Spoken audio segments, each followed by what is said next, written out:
কেন বাম হাতে আমলনামা যাদের দেওয়া হবে তারা কেন এরকম পাগল হয়ে যাবে? আমার নবী বলছেন হাতটা লম্বা হয়ে যাবে, হাতটা যেইনা লম্বা হবে পিছন দিক থেকে তাদের বক্ষ ভেদ করে দিবে, কলিজা ভেদ করে সামনের দিকে বাম হাত চলে আসবে।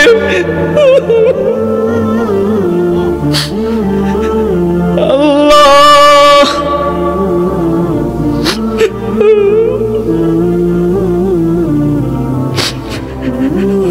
আল্লাহ, কেমন করে সহ্য করব? ও আমাদের রব, বামাতে তো আমলনামা নিতে পারবো না। আল্লাহকে বলবো লা মাদরি মা হিসাবিয়া, আল্লাহ তুমি যদি আমাদের হিসাব না নিতে, ইয়া লাইতা কানাতিল কাদিয়া, দুনিয়ায় থাকতে বলছিলাম রব্বুল আলামিন এই জীবনই তো শেষ, এই তো কয়দিনের জীবন, মরে গেলেই শেষ। আজকে যদি তুমি আমাদের মৃত্যু দিয়ে দিতে, ও আল্লাহ বড় বেশি ভালো হইতো। আমার নবী বলছেন এই আযাব লোড নিতে পারবি না।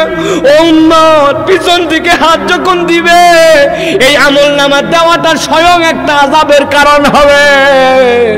আমার আল্লাহ এই জন্য বলছেন ওয়াম্মা মান উতিয়া কিতাবাহু ওয়ারা যাহরি ফাসাউফা ইয়াদউ সুবুরা, সহ্য করার বাহিরে চলে যাবে।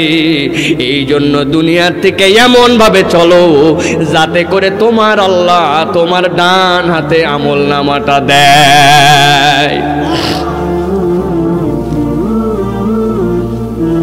আল্লাহুম্মা হাসিবনি হিসাবান ইয়াসীরা, আয় রব আমার হিসাবকে তুমি সহজ করে দাও। আল্লাহর নবী নিজেই ব্যাখ্যা করেছেন হাসিবনি হিসাবান ইয়াসীরা মানে কি? বান্দা তুমি কি মনে করছো তোমার রবের সামনে তুমি একটু হিসাব দিতে পারবা? আমার রব যদি আমার একটা সন্ধ্যা একটা সকাল 1 ঘন্টা মোবাইল ব্যবহার করে যা যা দেখছিলাম তার হিসাব যদি বান্দার কাছে চাই, বান্দা দিতে পারবে না। আল্লাহর নবী বলছেন হাসিবনি হিসাবান ইয়াসীরা মানে কি জানিস নাকি? হাসিবনি হিসাবান ইয়াসীরা মানে আই রব তুমি আমাকে বিচারহীন বিনা হিসাবে তুমি আমারে জান্নাত দাও। তুমি হিসাব চাইলে আমার হিসাব দেওয়ার ক্ষমতা নাই। এই জন্য আমার আল্লাহ বলছেন খুব সাবধান হয়ে চলো, আল্লাহর কাছে জানো বাম হাতে আমলনামা ওই দিন না পেতে হয় এমন ভাবে দুনিয়ার বুকে চলো। আরেক দলের ব্যাপার আল্লাহ যখন বলে দিবেন ওয়াম্মা মান উতিয়া কিতাবাহু বিয়ামিনি, এক দলের ডান হাতে আমলনামা, আল্লাহ বলছেন পাওয়ার সাথে সাথে সৌভাগ্য শুরু হয়ে যাবে।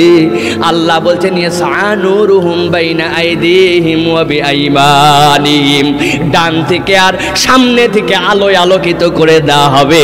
ওই বান্দারা খুশিতে লাফাতে লাফাতে নিজের আলো দিয়ে তার জান্নাতে চলে যাবে। আল্লাহু আকবার।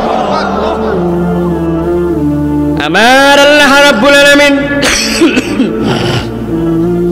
এরপরে বান্দাদের জন্য বলছেন ও বান্দারা, আল্লাহর ওই আদালতের থেকে তুই যেন আফসোস করতে না হয়, ওই আফসোস থেকে তুই যেন বেঁচে যাস, তার জন্য বান্দা চিন্তা কর। ও যুবক, তোমার আমার কথা মনে করে মনে হয় আল্লাহ কথা বলছেন। যে আয়াতে কারিমার তেলাওয়াতের মাধ্যমে আজকের কোরআন তেলাওয়াত, আজকের তাফসীর শুরু হয়েছিল, আল্লাহ সূরা ফুরকানের 28 নম্বর আয়াতের মধ্যে বলছেন ইয়া ওয়াইলাতা লাইতানি লাম আত্তাখিয ফুলানান খলিলা। আমার আল্লাহ বলছেন ওই দিন একটা দলের আফসোস কি হবে। এই যুবক তাকাও আমার দিকে, খেয়াল করো কি বলতেছেন আল্লাহ, বুঝো। ইয়া ওয়াইলাতা লাইতানি, কি আমার আফসোস আল্লাহ, কি আফসোস, কেন আফসোস করতেছিস? লাম আত্তাখিয ফুলানান খলিলা, আল্লাহ রে উমুক রে যদি আমি বন্ধু না বানাইতাম। শাল ঘরে কিছু বলা কথা বলে গেছিলাম এর উপরে, ওইখানকার আলোচক ছিলেন, আছে নাকি ওইখানে? এইটা দিয়ে শুরু করছিলাম, আজকে এইটার পুরাটা শোনেন।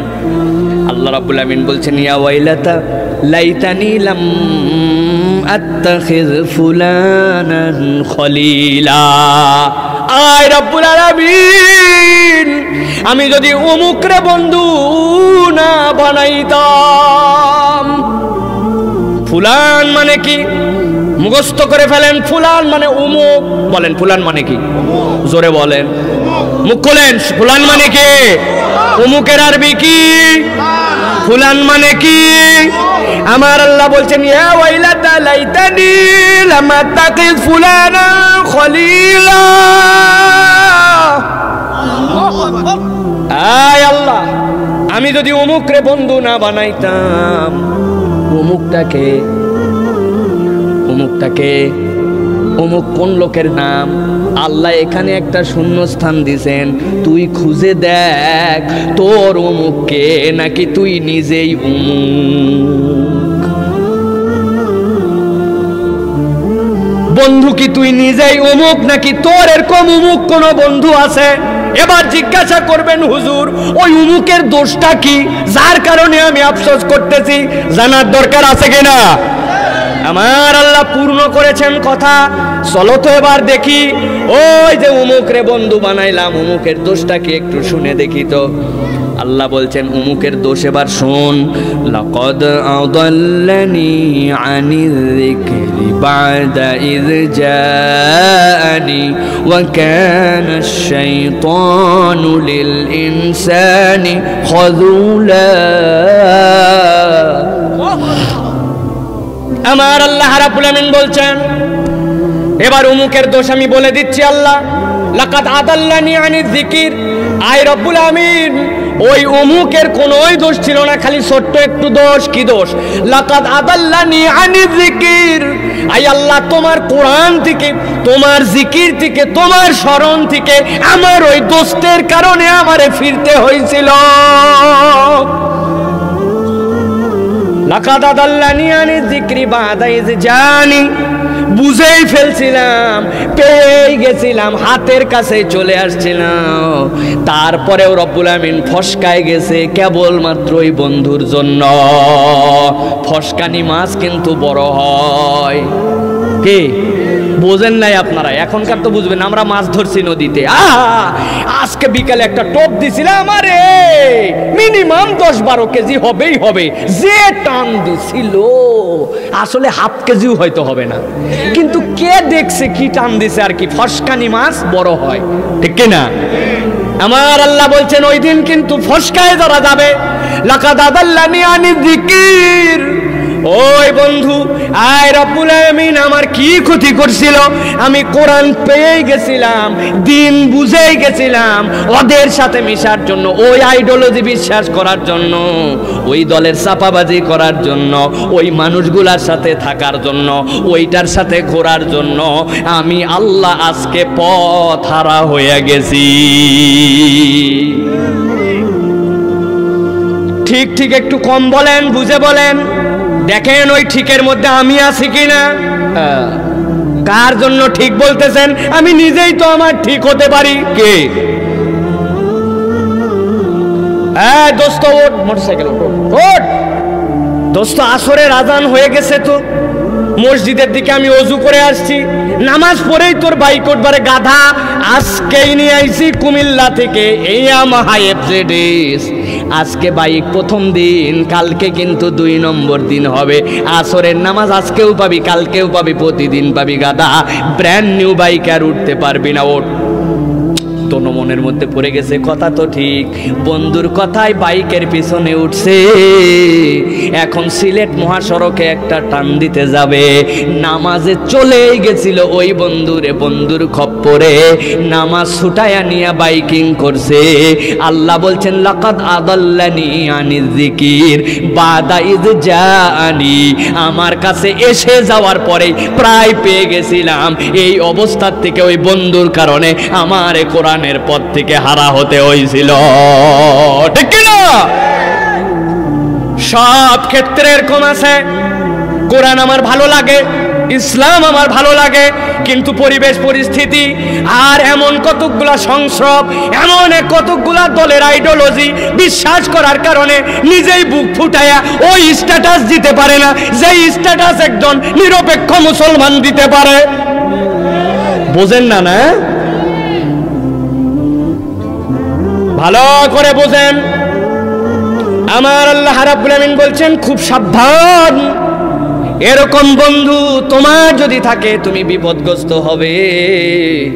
আমি অনেক জায়গায় উদাহরণ দেই, ঢাকা মিউনিসিপ্যালিটির যারা গাড়ি চালায়, জাপান আমাদেরকে গাড়িগুলা দিছে, এক একটা গাড়ি ডাম্পিং এর জন্য অজস্র ময়লা নিতে পারে, এমন চাপ সিস্টেম আছে, ভিতরে খালি খাইয়েই যায় খাইয়েই যায় খাইয়েই যায়। ওই গাড়ি যেদিক দিয়ে যায় আর ওই পানি যেদিক দিয়ে পড়ে, গন্ধে আমাদের বমি পর্যন্ত আসে। ওই গাড়ির ড্রাইভার যেদিন ভাইবা দিতে গেছিল চাকরি নেওয়ার জন্য, ভাইবা টাইবা সরকারি চাকরি, মিউনিসিপ্যালিটির চাকরি, একটা ফিউচার আছে, চাকরি তো নিয়ে ফেলছে, কিন্তু যেই না ওই গাড়িতে উঠছে আর গাড়ি চালানোর জন্য শুরু করছে, গন্ধে তার মাথা খারাপ, 3 দিন ভাত খেতে পারে না। বাড়িতে আসার পরে বউ বলছে তোমার গা দিয়া, তোমার চুল দিয়া, তোমার জুতা দিয়া পর্যন্ত গন্ধ বাড়ায়, তুমি আমার বাড়িতে থাকতে পারবে না। হয় কিনা?